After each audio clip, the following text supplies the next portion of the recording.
cover and what we're going to learn, but it's always rich in value somehow. So thank you for coming along and giving of your best selves.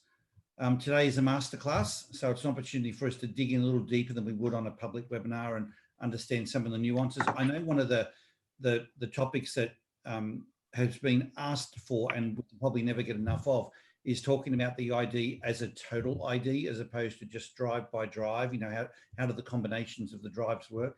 I've had one question raised, which I'll put on the screen in a minute so that we can reflect on it and maybe address it. But if there's things on your minds about your own ID and understanding yourself better, things you've noticed about yourself you want to clarify, or people close to you, this is a great chance for us to do that today. First, though, let's check in with each other. I won't flash the peak performance indicator up because everyone here, I think, is familiar with the concept of being on that, center line, traveling, in a way that's very true to yourself. So maybe in the chat is probably the easiest way for us to do this. If you want to put down your answer to being in stride, whether you want to use a number on a scale of 0 to 10, you would say, you're 8, 9, or 10 is you're very in stride. A much lower number is you feel very out of stride, or you might want to use a different description. But how would you say you are today in terms of where you're at being in stride or out of stride?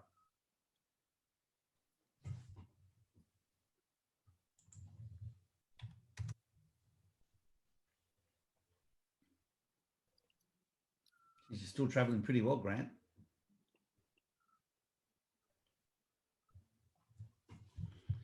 They're very good scores. Ian, that's a good score for you, everything you had on. Probably got a new perspective on life. Indeed.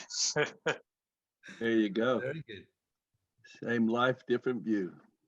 You don't. So for those of you who don't get to do this with teams all the time, I mean, I probably do this exercise every day with teams one way or another, but these scores are especially high. And it's something I feel really good about for this group, because we're not only you're here because you care about being at your best, but the amount of awareness that you have around yourself, and to be able to then say, yeah, I'm living in a way that feels very in stride.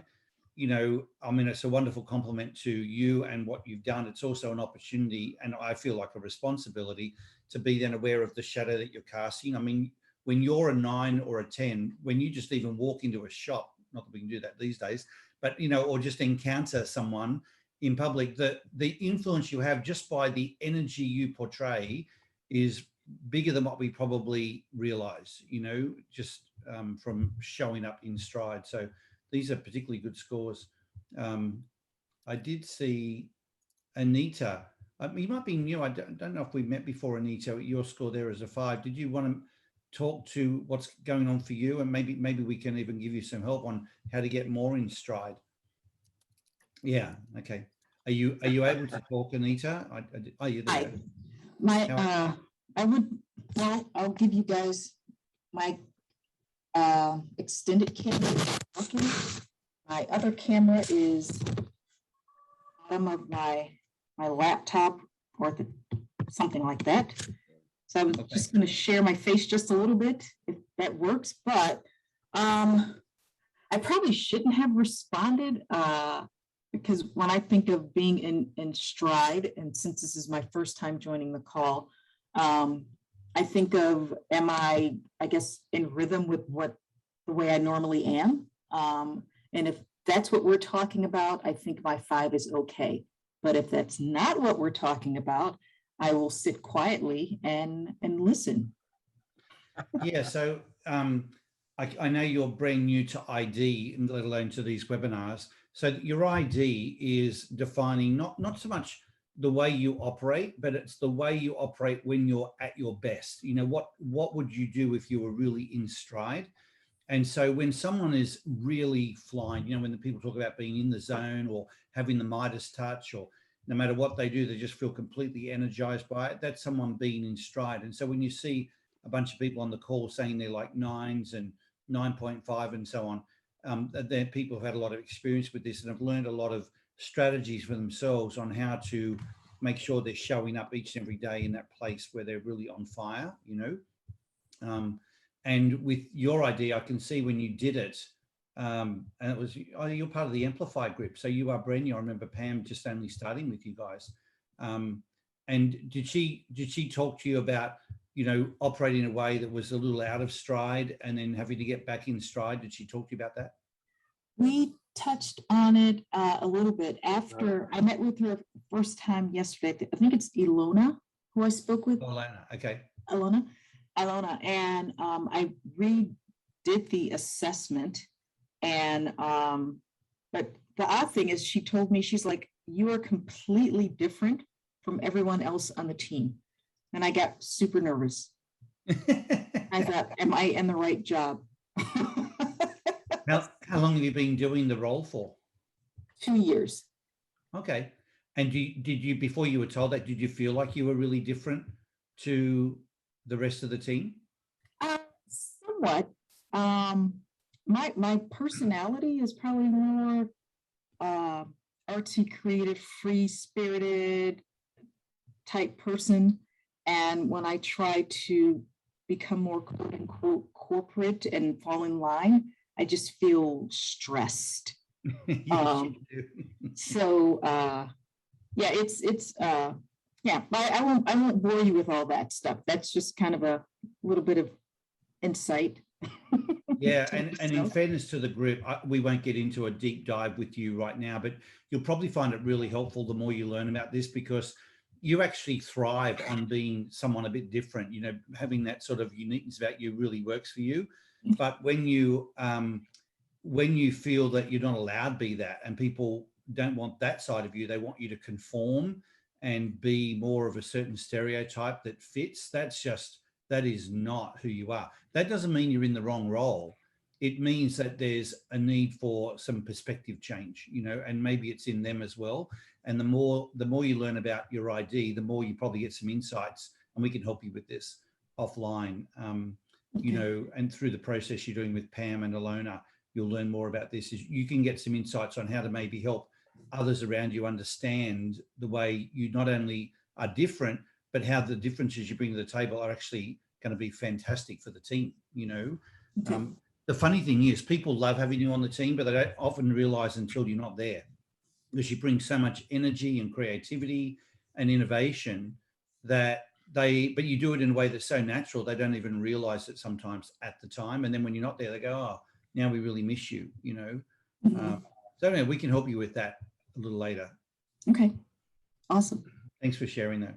Does anyone else have anything they want to share about their score or what's going on for them right now? Even if it's you got a great score going on, you know, what are you doing to maybe consciously be in that place?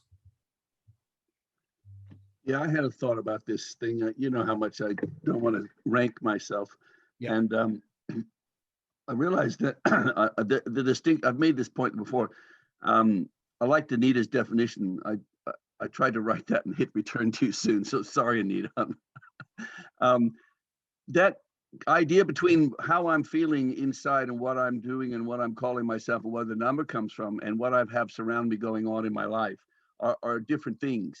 And if I gave a score to some of the situations that we're having to deal with from time to time, I'd go, oh man, that's a 4. But I know it's a 4 and I know what I'm doing with it. I'm doing the best I can. So I'm okay. That just happens to be a flip situation. And I think in these calls, when we're giving numbers, I don't know how many people are giving a number to what they're in or the number to how they're dealing with what they're in. And I think the skill set that I like to keep leading people with is what to do when you don't know what to do in these situations and how do you cope with them. And I'd even go the other way with our scores, but if they're so high, why are they so high? What are we doing that gives us that number? To me, is way more valuable than the number by itself, as you do too, Paul. And so I struggle with being a smartass with my number, like 7.85, you know, or just going, I'm all okay, because it's really like, it's like the beginning. It's someone like saying, what's your name? And then you're done. No, that's just the beginning. That's all I'm saying. Yeah. Yeah, it's a great point. I do ask for that. I don't know if anyone would like to volunteer. If you find yourself, you know, intentionally doing something to get to that good place, sharing that with the group would be interesting.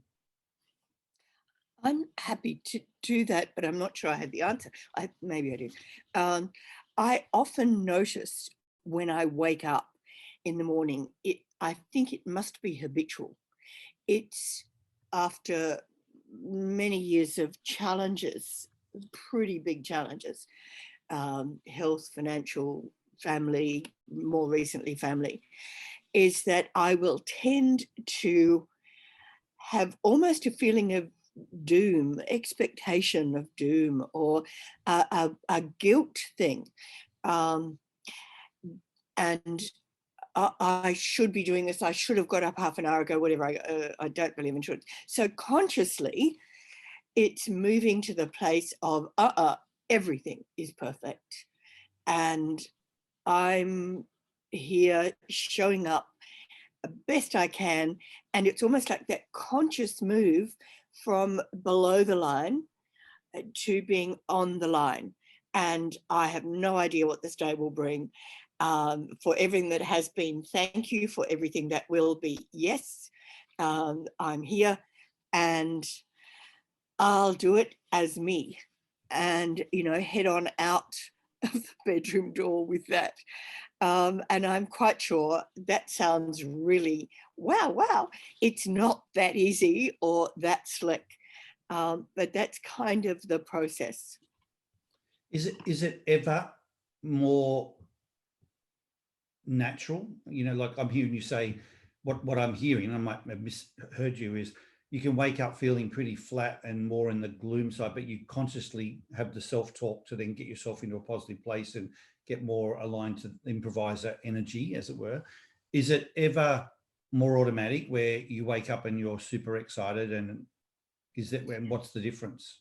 I wouldn't say I wake up super excited, but I do wake up going, great to be alive, love my body. Yep. And it's probably when there are no requirements of me, right? When I feel completely free, I'll go, oh, okay, yeah, let's go. And that's, I don't know whether it's immediate, but it's very quick. Okay, that's good. Dilip, I was going to ask you, as a strong authenticator, you put down you're a 9, which means I guess you're feeling very in stride. Is that automatic for you? Is it something you're doing intentionally? Yeah, I was. Thanks for asking. I was going to chime in. So yes, I think it's very intentional, right? So I'm kind of being very conscious of it. So let me kind of illustrate with kind of examples, right? So typically when I get down, it is because of some outcome that I was expecting didn't happen the way I was hoping it would, right? That is typically the situation I find myself in, whether it's at work or at home or whatever, not what I was hoping or expecting. And what I've been trying to, yes, I definitely feel a little down. I drop down. That's my natural first reaction. But one of the things that I've been doing very consciously in the last, I would say, 6 to 8 months is I try to immediately go to, okay, this didn't happen the way I hope it would, but I'm sure it happened for some good reason that I cannot see right now, right? And then, but I say that to myself, but I have a hard time really internalizing that. So what I do to really internalize that is I think of other situations in the past from 3 years ago or 4 years ago, where certain things didn't happen the way I was hoping, but it turned out to be a good thing for me, right? So that then reinforces the fact that, okay, this is really how I almost forced myself to accept the situation deliberately. It is not easy. It doesn't. I have to do this consciously. It takes a while, but I kind of bounce out of that low state much sooner than I would have otherwise. All right. So it is a very, very conscious effort, and like I said, it is not easy. It takes time, but I'm getting better at it. But I certainly haven't mastered it. So the fact that you're doing it intentionally and very conscious that way, does it still make you feel a lot better? It then becomes more authentic, and can you feel like would you describe it as you feel more in stride and more energized? Absolutely, without a shadow of a doubt, right? Right. Like, because the beauty about this is, what I realize is that the low points, I do go low, but they don't last long, right? Yeah. The bounce back is much faster than normally, and I feel much better the rest of the day, or I can get on with my rest of the day in a much more productive way, right? So it's a very conscious process for me. Hopefully over time it becomes a little bit more subconscious, but I haven't gotten there yet. It's a work in progress. It's interesting and fun for me to watch how animated you are today. Maybe it's because you're standing up as well, but Yes. being authenticated, the more physical you are, the better it is. And it's just watching you so energized. It's really interesting to see how animated you are today compared to other times I've seen you on the call. Good. So, hopefully that's a good thing.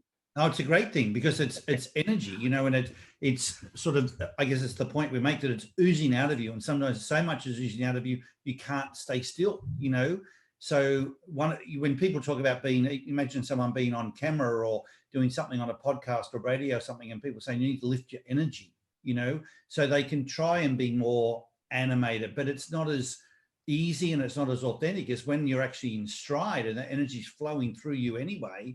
It's so much easier to be animated, and it's just, you're not trying to do that. It's just a consequence of being more and more in stride. I think it's a great thing that you're there. What Greg asked a question in the chat. I don't know whether you've seen it, but I think it's a really good question. You said it's still something you do very consciously and it takes effort. Sometimes it's easier than others. Have you identified what makes it easier sometimes than others?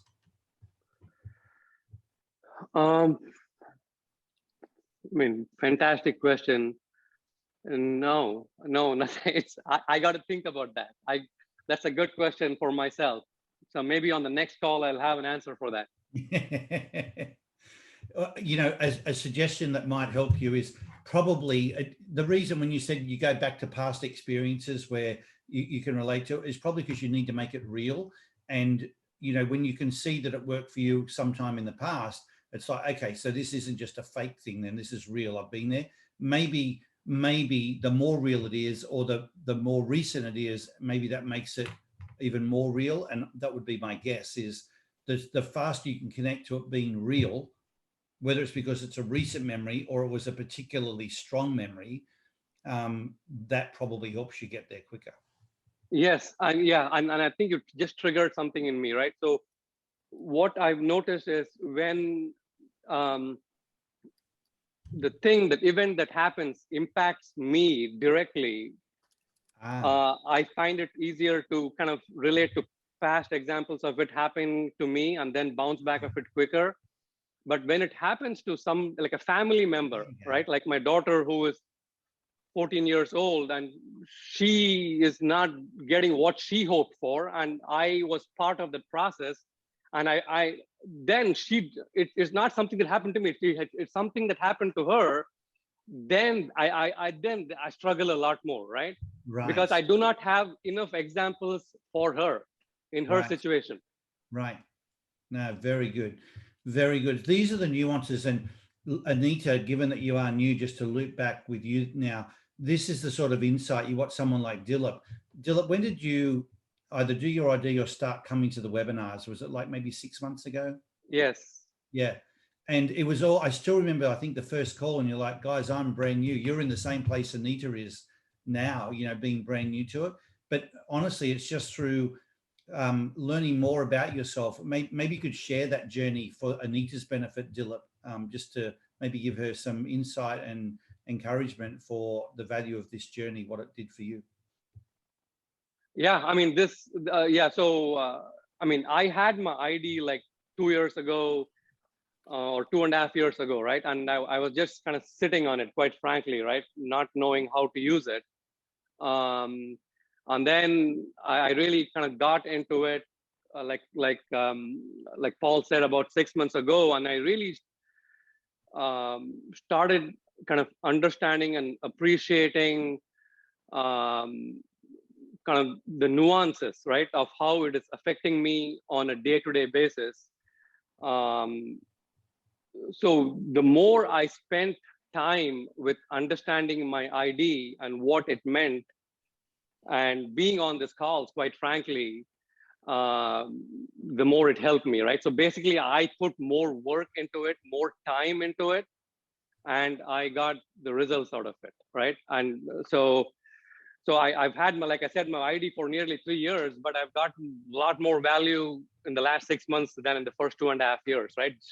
Which is a sheer function of the time and this group, right? Everybody in this group has contributed in a very, very positive way, right? Every call that I'm on, that I'm able to make, I take something out of these calls, right? So yeah, thank you to each one of you, right? Not just Paul, but everyone.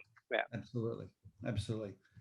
Thanks, Dilip. Thank you. And it's fun, you know, as you said, you're not only learning about yourself, you learn about people close to you, and it's just really helpful. We all interact with other people. Does anyone have anything else they would like to share about their score and maybe why it is the way it is today? Greg, can you comment on your post locus of control? Yeah, I was just smiling when Dilip said that when it happens to someone else, he can't get out so quick because he's got no control over that. And so as authenticated to go, what do I do? What do I do? How do I help? And the answer is, no, you can't. And it's like, oh no, you know. And so what you do, Dilip, instead in those situations is, no, you can't help in the way they need the help that, you know, they do, but you help in the way that what's the best use of me right now. So Dilip has to say, how do I best be me now for them? Like, don't get all pooey with them, or don't get upset with them, but be strong, or be just a good listener, or there'll always be something for you to do. The secret remedy for you and for us with the big authenticates is find something to do. What's the best use of me? And I reckon you'll pull out way, way quicker, because that's the thing where you do have locus of control. That makes sense? Yes, very much so. All right. Got it. Very, very helpful. Thank you. All right. Go out, make us proud, and report next week. Okay. Thank you, guys. Grant, you also had a good question there in the chat. Do you want to ask it to the group? Yeah, it just got me thinking. Dilip's response there just got me thinking about sort of my own situation, and you know, some time ago you took us through developing kind of trigger words for each drive, and I must admit I didn't really do much with those to start with, and then a couple of times where I've caught up with Greg, and I think I might have mentioned with Greg's help kind of developed my blueprint, and one of the things we focused on there is really understanding, you know, as a verifier, whatever the situation, like what's the purpose, what's my problem to solve, what's the priority, and they're all trigger words, you know. And what I've found is that the more I tend to focus on my trigger words as a verifier, it quickly moves me. And I just wonder if anyone's had a similar experience. So can you give an example, Grant, before we drop to others, of how you do that? What are the words you use as a strong verifier, for example? What are some examples of what you actually do? Yeah, so certainly the word purpose. So I've had some challenges in recent times. Well, one in particular for work, and just a lot of uncertainty. Got some personal feedback through a 360 process. Felt pretty beaten up about it. The uncertainty in terms of the forward plan for work, and I felt quite stuck. And so one of the things I did was went back through that blueprint that Greg and I developed. And you know, one of the things that we talked about is quickly shifting into, okay, what's the purpose here? Like, what am I trying to get out of this, or what do I see as the purpose for this? Whether it's the feedback or whether it's, you know, dealing with the uncertainty, and kind of thinking through using my strength of being a verifier. And so using some of those trigger words and the three that we came up with that Greg helped me with are brilliant, because what I find is if I can understand the purpose and then start to prioritize, I move quickly out of woe is me and, you know, and feeling pretty ordinary to getting into action. Good on you. Good on you. So does anyone else, to answer Grant's question, does anyone else do a similar thing? or Yeah. have questions of Grant on it. I actually put my hand up. Can anyone hear me? It's a crackly audio line. Oh, that's not good. I've recently got a brand new computer. That's why I'm working to get the video to work. Jose, it's a terrible audio line. You need to probably dial back in. Apologies.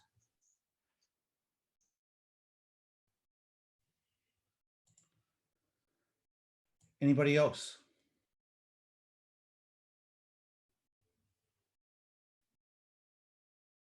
Okay, well, let's move along to just to honor one of the questions today that came up in the pre-work. There was a question that a lady called Lynn, and Lynn's ID is 8337. And actually, I'm not sure she's on the call right now, but she'll get. She is. Oh, yep, she is. she's on the call. She's on mute. Lynn, would you like to, oh, there you are, Lynn. Would you like to maybe just speak to your question and give some context for the team so that we can then open it up for people to share their contributions? You're just on mute right now.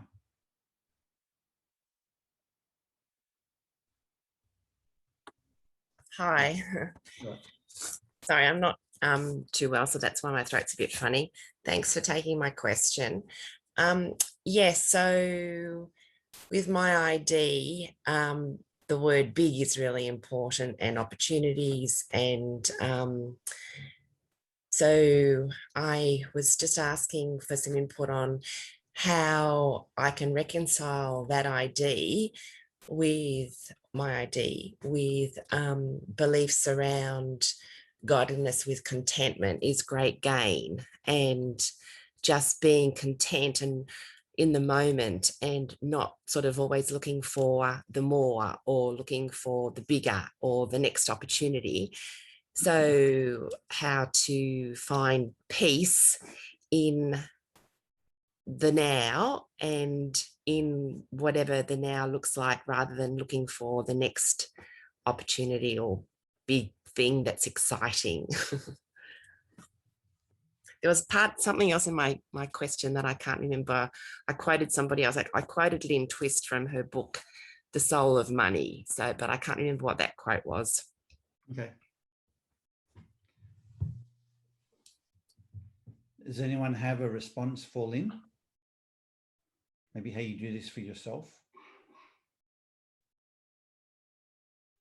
I'm not sure what Lynn's asking for.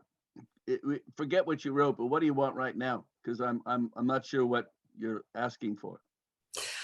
I want to be content, and I want to be content with being content and not feeling like I'm missing out if I'm just being content with the status quo. Is the status quo enough? You know, is there always more? Should I be, there's a should, could I be pushing for something different, for something better, for something beyond this now? Is now enough?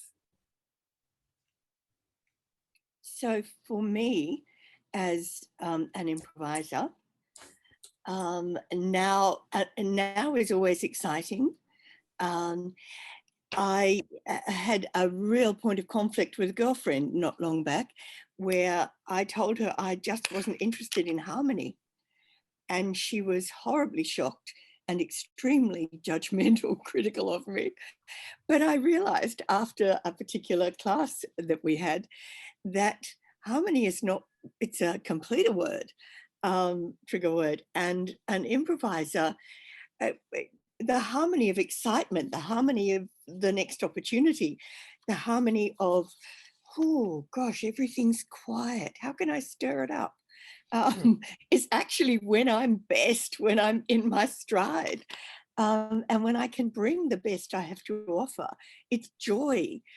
So I don't know if that's helpful or totally unhelpful, but I'm very contented with and at peace with loving excitement and opportunity and the next possible level of disharmony that I could explore, because growth typically doesn't come from harmony.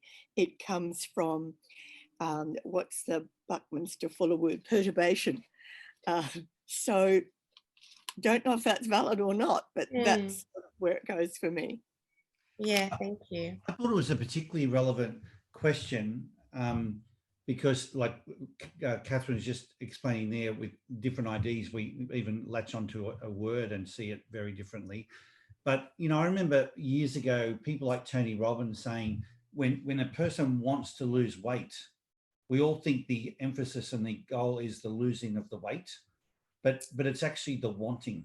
You know, they want more financial freedom, they want more love, they want to look better, they want to be fitter. And so the reason it feels like this elusive holy grail is because the emphasis is in the wanting, and the whole, therefore the value of abundance, having a mindset of abundance, is you sort of go, well, I've got what I want, I'm really content, to use Lynn's word, I'm content with where I'm at, so there's no more wanting. And from there you may lose weight, you may make more money, you may, you know, find more love, but it's not coming for the purposes of something lacking, it's on top of. And, you know, as someone with a similar ID to you, Lynn, I can say there's been lots of times in my life where even if I went and bought, so I got a new car and it was something I wanted, but even then it's like, well, it wasn't really the car I really wanted. There was always like the next level car, or the next level house, or the next level holiday, or the next level whatever. So I guess I was coming from a place of lacking something. But when you are in a place of abundance, and I feel very blessed that I think I approached my life pretty much that way, where I'm already happy. And I actually had someone say to me last year, "Are you happy, Paul?" And I said, "You know, I'm really happy. I'd be happier if some of these things, you know, played out. But they're like bonuses. They're not what I need in order to be content, you know." And I think that's probably the difference. If you're coming from a place of something's wrong or something's lacking, then it's a perpetual chase. But if you can be in a place of contentment, that doesn't mean that as an 8337, you can't still chase big, exciting, challenging opportunities that could be phenomenal, you know, and very exciting to pursue, but you're not doing them from a place of lacking. They're almost like it's a fun exercise as opposed to a desperate need to, you know, fill your tank. Yeah, great. Thank you. Yeah, so if I could add to that, is that okay, Paul? Sure, yeah, love it. Yeah, so I mean, it's a great question, but I think my view is it is not possible, at least this is my view, I may disagree with it, to turn off desire, right? Your desires of something, for different people, it's different thing, right? So and so desire is, I think, by human nature completely unbounded. There's no bounds to it, right? If like Paul said, if you get to one stage of whatever that you want, then you want the next stage. It never ends, right? So being conscious of the fact that human beings by nature have desires is the first thing. But then what the thing that I think that gets me down is, yes, I have my desires, whatever it is, professional, personal, but getting too attached to a very specific outcome, right? Like defining that this is exactly what that needs to happen, right? And if that doesn't happen, the whole world falls apart, right? Yeah. Therein lies the secret, I think. So working towards a goal, there's nothing wrong with that, right? Whether it's money or whatever it is, right? There's nothing wrong with that. But getting too attached to a very, very specific outcome is what brings ruin, in my view. So if you're more open to different possibilities as opposed to a very specific thing, then you'll be more accepting of the whole process and the eventual outcome as well. So this is not easy to do, right? But I think this is something that I've been working on, and I think there is I've had some success with it, right? Not getting like too attached to a very, very specific outcome. I think, I mean, attachment, I just love this group because, you know, everyone's got different perspectives and they all just make it richer. I just think what you've shared is brilliant, Dilip, and it's very true. When I think back to people talking about, you know, often the opposite to abundance isn't scarcity. The opposite to abundance is attachment, you know, and when people are attached to outcomes, it not only can lead to disappointment, but they miss whatever the other gifts were in the opportunities that played out. And I love that concept that life is perfect. We just need to change our own perspective to see it and not be attached to our predefined view of what, you know, what the outcome needed to be. So great insight. Thank you. Hi, guys. Can I just add something as well from a verifier's perspective? I'm just hearing you talk, Lynn. It also sounds a little bit like sometimes as a verifier, you have you're fixed on what's the right thing to do. And you get that from someone, or it's a concept or something you believe in. There's a lot of talk nowadays about, you know, you have to be content and you have to live in the moment and you have to be happy with what you have and all of that.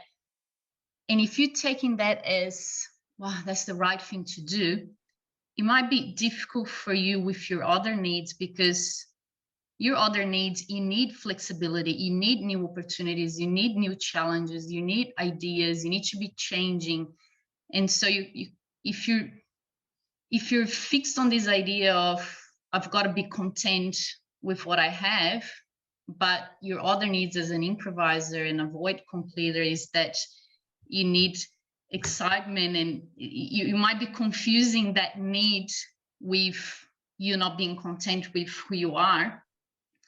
I don't know if any of what I'm saying makes sense at all, but yeah, it totally resonates. Thanks, Amanda. It's great. Thank you, everybody. Nice. Amanda, what is it for you now that you've shared that? I'm sitting here wondering, with what we're talking about, is it different for you being a completer and an avoid improviser as well? Is it totally different for you? Are you hearing some of what we're all saying and you're going, well, no, it's really different for me, or not? I don't know. I'm curious. Well, I think that, well, for me, I'm content. Yeah, it is a little bit different, I think, because it's easier for me to feel, I find it's easier for me to feel content, because usually I think, just thinking of me and my husband, it's easier to implement a routine and live by the rules of every day and coming to work from 8 to 5 and then exercising 3 times a week and whatever, and setting up that routine. I think it's easy, and that's what makes me happy. So if I wake up every day on the same time and I do everything every day, this, you know, I get to the end of the week and I'm like, everything worked really well. Whereas for my husband's like, there's not something new happening every day. He's like, oh, this is boring. So then he's not content. So yeah, I think it probably is easier for me. Yeah. It's interesting. I wonder that, because even the word content, like Grant talked about keywords. I mean, there's a certain amount, even for me, it's like, if I think too much about the word content, it sounds like a really boring word, you know, and I wouldn't want to have that word in my life. But I get the energy of the word and what it means to come from a place of acceptance and abundance and to not want, you know. Yeah, and you're content. Being content for a improviser and avoid completer could be that you are always dreaming and you are always thinking of the possibilities, but that doesn't mean that you're not happy with where you are in life, you know, like you're respecting who you are, and maybe your status quo in your content space is, I'm always looking for better things and I'm always looking for flexibility. I'm always looking for new things to do. Yeah. And that could be fine. Yeah. Yeah. It's interesting to hear all the different perspectives. Yeah. Very valuable. And just to hear how skilled, you know, people like you, Amanda and Dilip, just to hear your perspectives now, and Catherine, you know, the things you're sharing, and what you've gained from just being here and listening to everyone else's perspectives. It's just absolutely, it's a joyful experience for me. And very valuable and appreciated. Thank you very much. Yeah, thanks, Lynn. Thank you. Thanks for asking the question. I can't help but think that the idea of being content is related to the peak performance indicator, how we're marking ourselves, and the grading of our life. And I think contentment, when we grade it to be not what we hoped, expected, and wanted, then we go, oh, I'm not content. When in fact it is what it is, and we can either deal with that and move forward, or we can go, okay.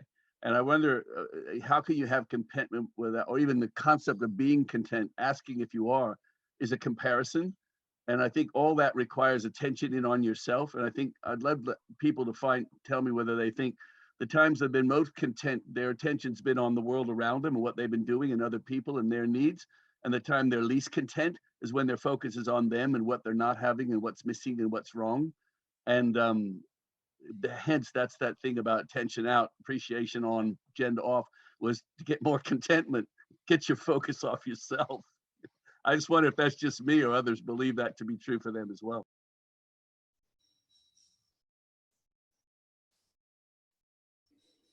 That doesn't fit for me, Greg. It's almost the reverse. It's, having spent a lot of my life with focus on others, I'm enriched by exploring inner space rather than outer space. So I may have misunderstood, but it's almost the reverse for me. I'd need to find out what you mean by that exploring, but my point is that when your attention is on what's wrong with you, then, and you're focusing more on that, and you don't have a solution to that, your answer is to get your attention off of you and find help outside and check in with others and get research and so forth. The more you drill down. But you're talking about, to me, something wonderful, which is like, wow, where'd that come from? Well, that's interesting. And you're following a thread. I'm talking about those times when it's not working. Yeah. Thank you. I get that. No, that wasn't where I was at. So that's useful. I'm not sure if it's so right for me, Greg. Just, I'm thinking as I'm talking to you, if I've got a problem going on personally, but I'm working away at solving the problem, even if it's about myself, so to use Grant's example, if I've been given performance feedback about myself, if I'm figuring it out and I'm feeling like I'm making progress on it, that can be very fulfilling. And as I see some type of outcome or develop a plan or something for it, I probably do have a great sense of contentment about it. Like, even though the issue is still there and I haven't taken action yet, if I've been able to figure it out, whatever that is, I probably feel very content. So am I missing what you're saying? Check this out. Is in the figuring it out and getting some progress and making headway, did that come from not listening to anyone else and not getting any feedback from back outside, or not trying anything, or was it all inside? I'm suggesting the answer is not in your head.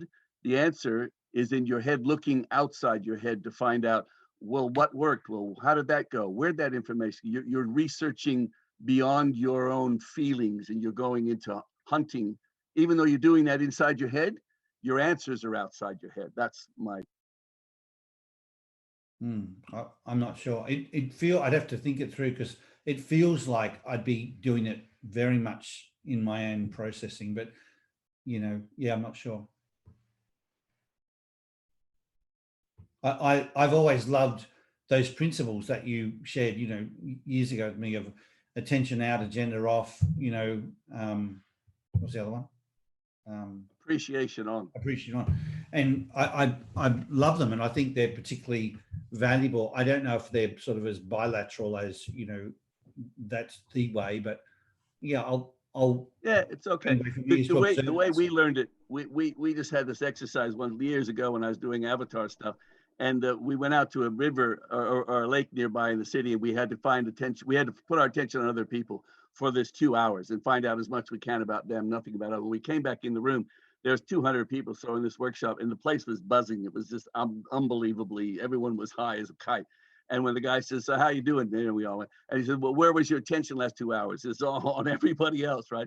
And they says, okay, think of the 2 times in your life, what time when you were really most miserable, things were horrible. And he had us just imagine that. He said, now shut that down. And now think of this time, what was the difference? And that was what it was more about. It was more about pitying self and feeling bad about me and what was wrong with me. And then as soon as I got that off that, then I found the answer, because I was drilling down too much. That's the real point of the attention out, is off of my misery onto solutions, so to speak, onto somebody else.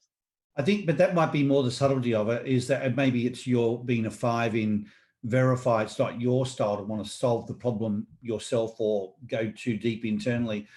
But for me, if that was me in the same situation, I'm good with doing it all on me, so long as I don't have a victim mode. And that's the difference. If it's the agenda, like when you talk about agenda off, if the agenda is one of wallowing in pity and victimness, then that you're absolutely right. And that's when, like, I'm just thinking of, you know, when Mitchell was diagnosed years ago, and we were at a hospital, and you know, everyone was like saying, oh my God, that's so bad. You know, it was leukemia. And, you know, it was like, woe is us. So that was very easy to then put the attention in my own brain, and it was all negative. And when we went to a different hospital and I saw kids that were like so much worse off than us, I felt lucky. And I remember thinking, oh my God, nothing actually changed but my head. You know, like his health was exactly the same. And we went from feeling like we're in a disastrous, tragic situation to one of being fortunate. And I've used that in my life ever since, that my perspective is everything. So I think for me, it's more around, I'm okay being internal, as long as I'm not using the internal time and mindset to be a victim and being. That is it. That's the core. It's not the internal or external part. It's okay. You could be external and still be looking for misery, right? Okay. You hit it on a nutshell. Just to answer Joe, the mantra became attention out, appreciation on, agenda off. Those were the way we stacked them up. Yeah, I love that. I think it's really bang on. All right, we've only got about 10 minutes left, guys. Does someone else have maybe something on their mind, or that's come out of this conversation, or a particular problem that you're dealing with that you'd like to put to the team, or something about your ID you'd like to better understand? If not, we'll talk through maybe some combinations.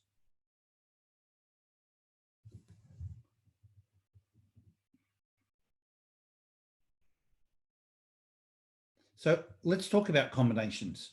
When you look at your ID, first of all, is there anyone that is challenged by their drives and the fact that they, you know, all go together? Like, are you comfortable with, if you're up on one drive and down another, it's like, it gives me internal conflict? Or how do they actually work together? Does anyone have any issue just about understanding the combination of their own ID? Or does it all make sense to you? Okay, so the next place I would suggest you go when you're trying to think of combinations is, and I still play with this probably most days for myself, is when something happens, I'll say, why did that irritate me? And I'll look for the answer. I'm not thinking of my ID, but I'll just start sort of thinking of some answers and seeing where do they land. And my strongest drive is my one in authenticate. And always, like, if I come up with an answer and I said, well, I don't think that was fair. I'm like, well, that's my verify answer. And I'll go, so what was the avoid authenticate answer? Because that's the stronger drive, you know? And it forces me to dig deeper and sort of go, oh, you know what it is? It's actually because, and I'll come up with something to do with the one in authenticate, you know, that I had this ideal picture and it wasn't playing it. That's really what it was. And in fact, that's what I meant by fair, you know, was that I've tried to get that picture. I thought I'd have it, and that my picture didn't turn out. So I'll see the fairness and the avoid authenticate working together.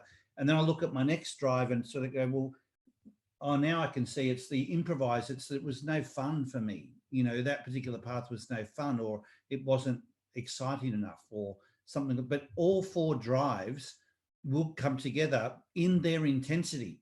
So it's not just that the 4 drives work together. You can actually see them like Greg, I don't know whether you can see this in yours as an 8 on one and a 2 on the other, where they're equal intensity, and you're trying to almost, have you ever played the game of like trying to see which one wins, and you just can't figure it out? They're both of equal value, you know? But Yeah, you can see exactly. The 2 just keeps the 2's easy because I just it just funnels wherever the 8's going, you know. What's next? What's next? What's next? You know? Well, I think it's cool. You can, with anything, an argument and something exciting, and you stop and just try and unpack it, you can actually see where all 4 of your drives are at play, you know, and they'll come in the order of the intensity. And I think as a way of just watching or developing your sort of nuanced understanding of the ID, doing that exercise, you know, as you think of it, and some things happen that really stir your emotions, just step back and sort of go, why did that happen? And then watch for your answers correlate with your ID. But if they don't come up in the order of your intensities, dig a little bit deeper, and it will be a way of you uncovering something maybe new about yourself. So you've got an interesting idea, Amanda, because you've got 3 really strong drives, but that one in improvise is the stronger drive. And, you know, it's obvious it could be something to do with risk aversion. You say, well, I suppose the biggest issue for me around that was it was a risk, you know, it was a risk of embarrassment, or it was a risk of, you know, missing out on something, you know, and then you'll watch, then the verify drive will back that up, and then the complete drive will back that up, and you probably have nothing around the authenticate drive. Have you done that exercise yet, Amanda? No, I actually was thinking about how difficult it is for me. I find that, you know, the avoid, improvise, the verify, and the complete, they all sometimes merge together, and I never stop to think, why am I upset about this, or what is that I need the most? So I probably need to sit and reflect back at a situation, or next time I feel upset or something, and just figure out, you know, why and which need wasn't, you know, which one's strongest. But at the moment, I just find them all, they blend in, like, and they complement each other. Well, if you take an example of the statement, you know, if I think about your ID, if I said something like, look, the fear of getting it wrong just wrecks my whole world, you know, or that just even the fear of making a mistake wrecks my whole world. That's your whole ID playing out right there, you know. So we find that for someone who's a strong verify, avoid, improvise, the fear of getting it wrong, the fear of making a mistake is that combination. But the fear that's another word for risk almost, you know what I mean? And the making a mistake, getting it wrong, that's verify. And if those 2 things happen, it spoils everything, you know. That's the complete drive that wants the harmony, you know. Wow, so, that's, you just summarized my life in fear of getting it wrong. That's just everything. Yeah. Wow. And then by redefining, then once you have that sort of encapsulated, by redefining it, what is it? You know, is it all of the tasks? Is it the relationships? Is it the way you look at your life? You know, and I guess the short answer is it's all of the above. But so often with your ID, we default to the task of all the things on the list, because the crossing off the list, that's completer. The prioritized list, that's the verifier, you know, and not wanting to miss any of it, because the risk of missing one of those things is going to be catastrophic. It'll wreck everything because everything flows into the other. That's all of the avoid, improvise, and complete. Like, that's how the drives all work together. But if you look at the list, it's probably mostly to do with the tasks. And if you said, well, let me put Joel on that list, you know, and other family members on that list, and time for myself on that list, and, you know, making sure and how I see myself on that list, so that it's got a more holistic view. Because when we get down to our, you know, last days, hopefully in some very old time of our life, no one's probably going to query your life based on the tasks that got done. It's probably the quality of the relationships and the adventure you had in life, and, you know, whether you lived every day with that sense of abundance and contentment and all of that, you know. So putting that on the list and making sure that gets time is key to not letting you know, getting it wrong, making mistakes, all of that, be associated only with the tasks, you know? So yeah, that's really insightful, Paul, because I do find myself sometimes, if work's really busy, I've got a really big list for that day, and then something might happen or a friend will reach out with a problem, and I go, oh God, I'm silly. Like I was focused on this, and I like there's all this happening outside, and you know, and I that wasn't on my scope of what I need to worry or think or spend my time on. So yeah, that's and then when that happens, I'm like, this is so much more important to put my attention on this person that needs me than any of this work. Who cares about work, you know? But it's just yeah, it's a conscious effort to think like that. And when I've worked with people like you, it never becomes automatic. It's just that they do it consciously and regroup like that very often through the day, you know, but they live a life that's much more fulfilling when they factor all of that in, you know. So I would encourage you all to get more familiar with the way your ID sort of works together, to just grab moments where you find yourself getting either animated or emotional, like in other words, where the emotion is flowing through you pretty strongly. And just when you can just take a moment to step back and then think, okay, what was behind that, you know, and look for your own explanation, and then allocate it into your drives. And if it doesn't come up in the order of your drives, dig a bit deeper, and it can be quite insightful to see what comes next, you know. I'm really interested, like when you look at, we just looked at Amanda's drive, you look at someone like, say, your drive, Joe, you know, that's almost the exact opposite of Amanda's. And you go, okay, so how do you unpack that? You know, how do the combinations of 4 very intense drives all work together? 3 of them are of equal intensity, you know, the 2, 2, and 8 are the equal intensity. And it'd be really fun for you to, when you observe something, you'll probably just have a snapshot explanation of just, you know, I just thrive on reacting to everything, you know. I've often said the best day for someone with your idea is when someone says to you, what's on today? And you go, I've got no idea. You know, I'm just going to react to it and turn it all into fun, you know. And you have a great day doing something like that. And it could be as simple as that, but it'd be really interesting to, you know, to me, the reacting to everything, no matter what, is that to verify not having a priority, or it's like everything's on the same equal playing field. It's all equally important. So I'll react to it all, you know. And reacting is very much the avoid complete, you know, no plan, just react. And 18 improvises, yes, I will, you know, I will react, you know, and give whatever help and impact I can. That's the 7 in authenticate. So I'd love to hear from you guys when we get into another masterclass, as you've started to think about unpacking your own ID that way. What did you start to learn, and or where did you feel confused with it? But I personally, it's one of the ways I've learned a lot about the nuances of my own ID. Actually, it's so funny, Paul, because just as you were talking, I mean, I've been sitting here thinking, thank God all my extreme drives support each other. Otherwise, I'd probably be an absolute crazy person.